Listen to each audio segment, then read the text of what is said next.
চুতীয়া জনজাতি মৰ্যাদা প্ৰদান কৰক নো এছটি নো ৰেষ্ট নো এছটি নো ৰেষ্ট নো এছটি নো ৰেষ্ট এই জুই জ্বলিছে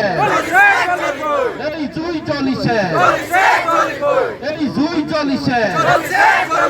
এই সংগ্ৰাম চলিছে চুতীয়া জাতি জাগিছে জনজাতি পৰিক্ৰমা মন্ত্ৰী জুৱেল ওৰাম মুৰ্দাবাদ জনজাতি পৰিক্ৰমা মন্ত্ৰী জুৱেল ওৰাম মুৰ্দাবাদ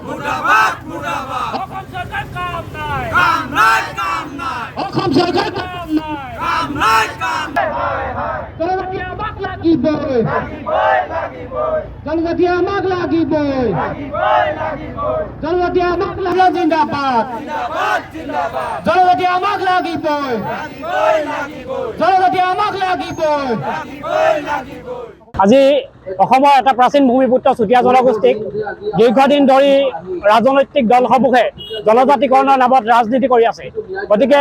জনজাতিকৰণ লাভ কৰাটো আমাৰ ভূমিপুত্ৰ হিচাপে আমাৰ এটা নৈতিক অধিকাৰ, আমাৰ এটা প্ৰাপ্য অধিকাৰ। গতিকে আমি আজি চৰাইদেউ জিলা সমিতিৰ উদ্যোগত চুতীয়া জাতি যুৱ সন্মিলন অসমে 3 ঘণ্টীয়া অৱস্থান ধৰ্মঘট কাৰ্যসূচী এটা ৰূপায়ণ কৰিছোঁ আৰু ইয়াৰ জৰিয়তে আমি অসম চৰকাৰক আমি সকীয়াই দিব খুজিছোঁ যাতে ভূমিপুত্ৰ চুতীয়া জনগোষ্ঠীক জনজাতিকৰণ মৰ্যাদা প্ৰদান নকৰিলে কিন্তু অনাগত সময়ত আমি ইয়াতকৈ অধিক তীব্ৰতৰ সংগ্ৰাম কৰিবলৈ বাধ্য হ'ম। আমি বাৰম্বাৰ আমি জনজাতিকৰণৰ কাৰণে আন্দোলন কৰিছোঁ, সংগ্ৰাম কৰিছোঁ, কিন্তু ৰাজনৈতিক দল আৰু চৰকাৰে কেৱল আমাক মাত্ৰ প্ৰলোভন আৰু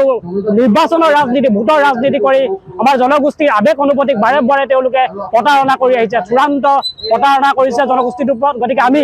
আজি চৰকাৰখনক সকীয়াই দিছোঁ যাতে 2026 চনৰ বিধানসভা নিৰ্বাচনৰ আগে আগে যদি ভূমিপুত্ৰ জনগোষ্ঠীসমূহক জনজাতি মৰ্যাদা প্ৰদান নকৰে তেতিয়াহ'লে আমাৰ চুতীয়া জনগোষ্ঠীৰ বসতি প্ৰধান প্ৰতিটো অঞ্চলতে তেওঁলোকে প্ৰবল আৰু প্ৰত্যাহ্বানৰ সন্মুখীন হ'ব লাগিব। হয়, আজি অতি দুখৰে আপোনালোকৰ আগত জনাওঁ যে চুতীয়া আদিম ভূমিপুত্ৰ চুতীয়া জনগোষ্ঠীৰ লগতে 6 জনগোষ্ঠীক জনজাতিকৰণৰ প্ৰক্ৰিয়াটো বৰ্তমানৰ বিজেপি চৰকাৰখনে যেনেদৰে পিছ হুৰুকাই নি আছে, ইয়াৰ প্ৰতিবাদত আমি এটা আন্দোলনৰ কাৰ্যসূচী ঘোষণা কৰিছিলোঁ। প্ৰথম অৱস্থাত আমি চচলত, গুৱাহাটীৰ চচলত, তাৰপিছত যোৰহাটত, তাৰপিছত গোলাঘাটত, আজি চৰাইদেউৰ মৰাণ সদৰত আমি অৱস্থান ধৰ্মঘট অনুষ্ঠিত কৰিছোঁ আৰু এই প্ৰতিবাদৰ পৰা আমি বিজেপি চৰকাৰখনক সকীয়াই দিছোঁ যদি অনাগত বিধানসভা নিৰ্বাচন আৰু